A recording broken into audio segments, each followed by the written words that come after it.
Louisiana Beer Reviews Dragon's Milk Reserve Scotch Barrel Aged Stout with marshmallow and dark chocolate.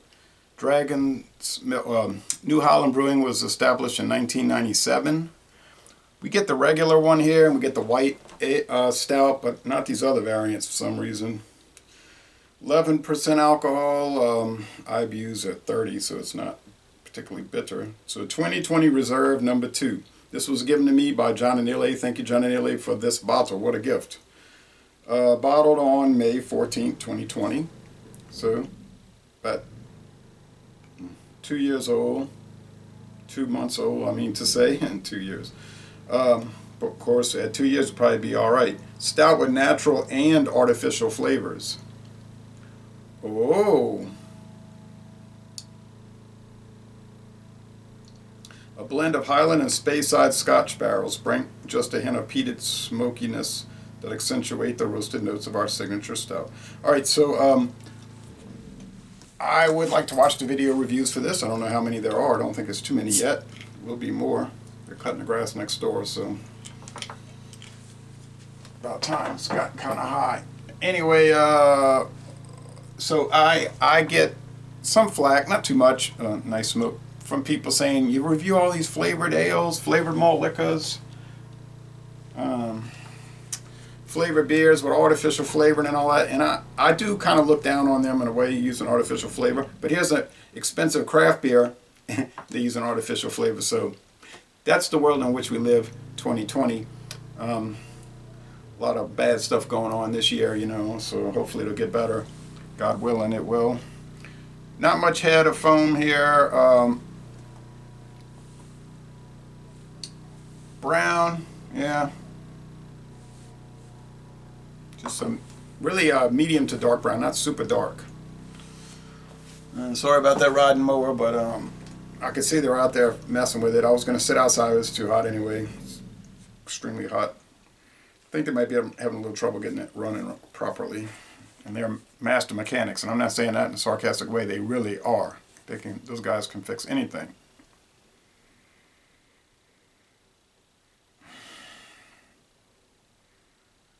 It's pretty much their hobby, sitting out in their yard, in the shed all day, work room, just repairing things, just something to do. Sort of the way my grandfather was. Go on a vacation and basically build something at his summer home at the Gulf of Mexico. It's mild, dark bread crust, but Scotch barrel, I'm not picking that up in the nose, and if I didn't know it was aged and used Scotch barrels, I wouldn't remark on it. Let's see about the taste though.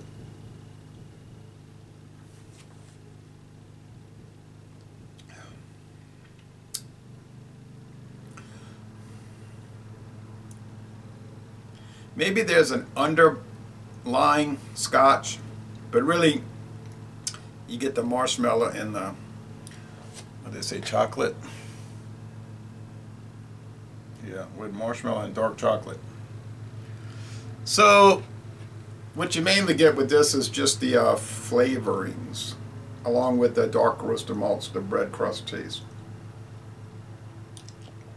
Just like the regular Dragon Stout, the body's sort of porter-like. It's like a low-medium body. You would think it'd be a thick beer, as dark as it is. It isn't. It has a porter-like body, which is a bit confusing and unusual. It's a medium dry finish. Boy, it's really brown. It's almost like a cola brown when you have the light shining down into the glass.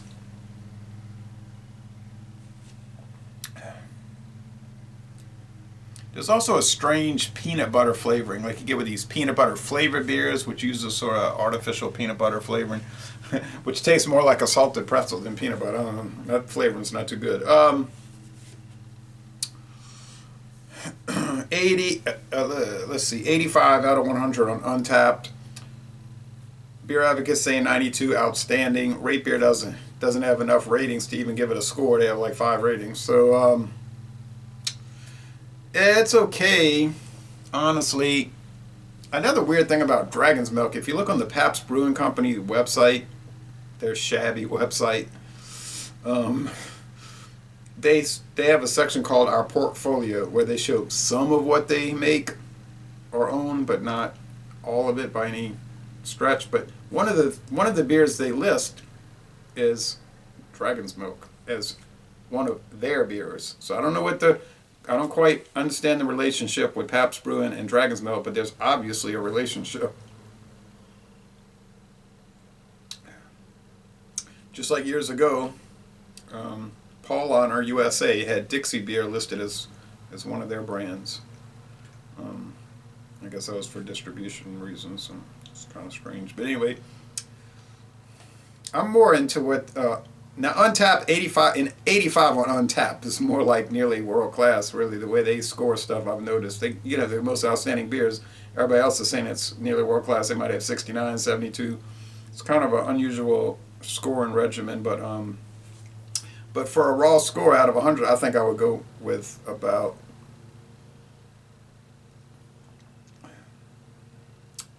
85 out of 100. It's just sort of flim-flam flavored product. And I know what you're probably thinking. You always doing flim-flam flavored products, macro stuff, man. I know. That's right.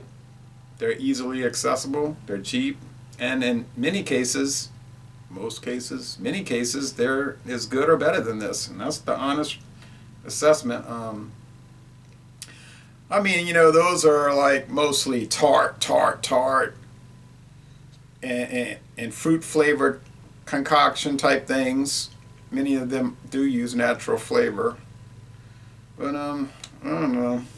That's just the way I'm seeing it. Sorry, but I'm not going to make up numbers to say, well, let me make sure I want to fit in. I don't want people to exclude me from their clique. I don't play it like that. That's what I'm saying. 85. It's good. But I don't like paying A+ prices for B beers. I didn't pay for this at all. It was given to me by Georgia Beer Reviews, John and Illy, but he paid A+ prices. So anyway, that's the way it is. So Lazy Le Bon Ton Relais, a good beer. And I'm going to end this review by saying, y'all come on down to southeastern Louisiana.